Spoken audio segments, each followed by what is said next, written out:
The battlefield on Elbaf is getting strong, and now we can actually define where everybody is going to probably is. So hang on tight until the end of this video because we're going to be revealing a lot of information throughout this video.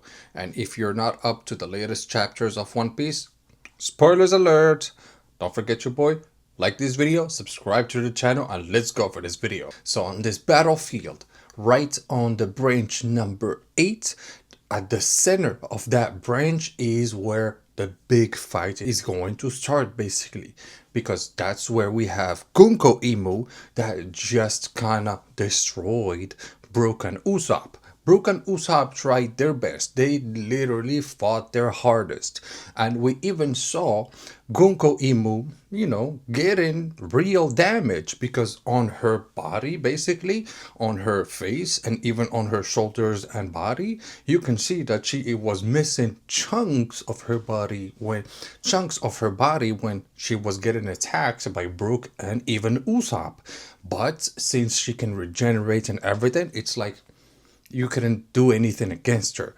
But right as Usopp and Brook finally were down and they couldn't fight anymore, that's where now the big fight is about to start on Elbaf, where on one side we have Gunko Imu and on the other side we have Nika on top of Nidhogg, meaning Joy Boy on top of Nidhogg or Luffy on top of Loki fighting Gunko Imu. And that fight is going to be epic, legendary, and we'll be here next week to talk about it, hopefully if we don't get a break or something.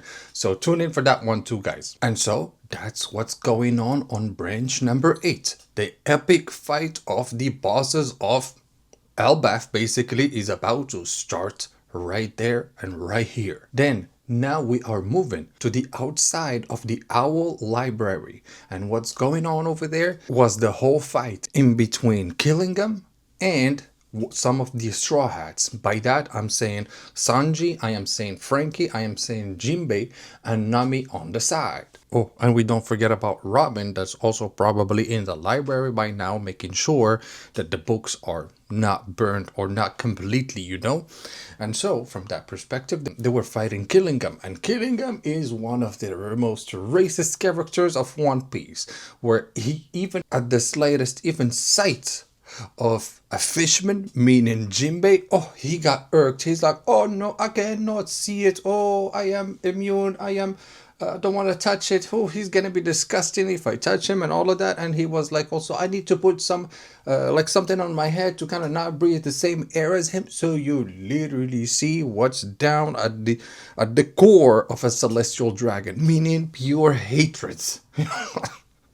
But in this part of the battlefield, literally Killingham got destroyed. He got destroyed by the Straw Hats because the Straw Hats now are basically a crew of an emperor. So they're not a crew to be messed around easily with and everything.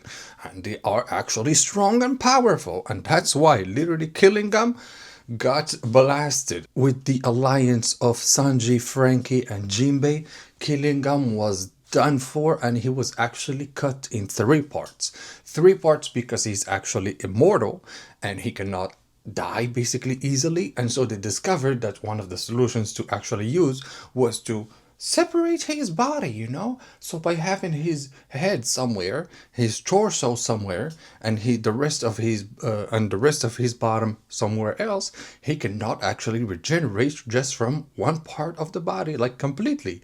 And that's why they found a trick to the immortality of Killingham. And Killingham is like, you bastards, you miserable dogs and everything, you don't know who you're messing with and everything. But literally on that part, Sanji is just like, how dare you actually do all of this to Elbaf, the most proud country of the world of One Piece? How could you? And he's like, I can't even fathom to see how you guys are actually the ones who are ruling everything. And Killingham is not having it. He is going to have his vengeance at some point, and he's probably going to also have a power up at some point, because the fact that the Straw Hats also took care of one of the Celestial Dragons or one of the God's Knights just that easily, I don't know about that. So we'll see in the future chapters how this is going to unfold. And then we move now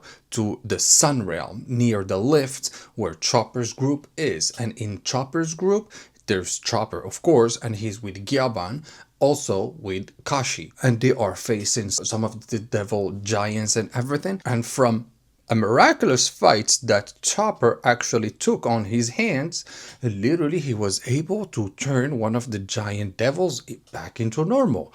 And to see how it happened, basically Chopper just came and slapped one of those giant devils and poof, he turned back. So from there, boom, massive amount of theories online and massive, and I'm going to be talking about my own theory right here on the channel at some point about, how Chopper might be the forest god and everything. So we'll talk about that video. We'll talk about that theory in another video. But in here is just surprising what actually happened on the battlefield with Chopper, and no one actually expected it.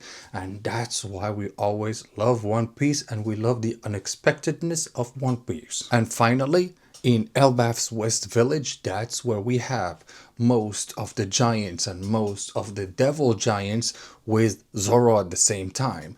And Zoro with the giants are still trying to protect Yarul, against the other devil giants and everything. And thank God, from the previous chapters and everything, thank God, Dory and Bragi were able to turn back to normal by slicing themselves up. And basically you understand that by making a fatal blow, that's how they were able to turn back into normal.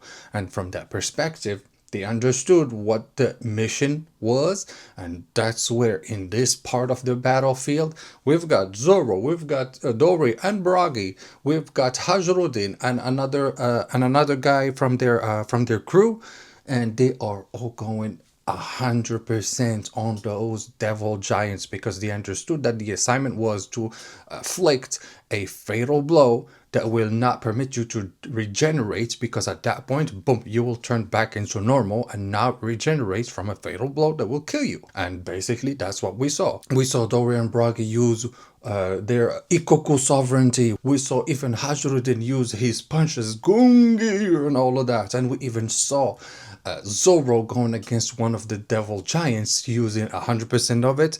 And you see Zoro using his three-sword style, a red ogre mega fury, and poof, the whole face of that giant basically got blasted by Zoro's attack.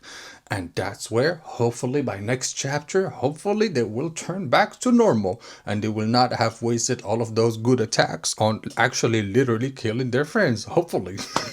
And so that's the battlefield for you now, guys. Let me know down in the comments below, what do you see happening in the battlefield in the future, and let's talk about it all in the comments down below. So don't forget, like this video, subscribe to the channel, and you boys gonna see you in the next one. Peace.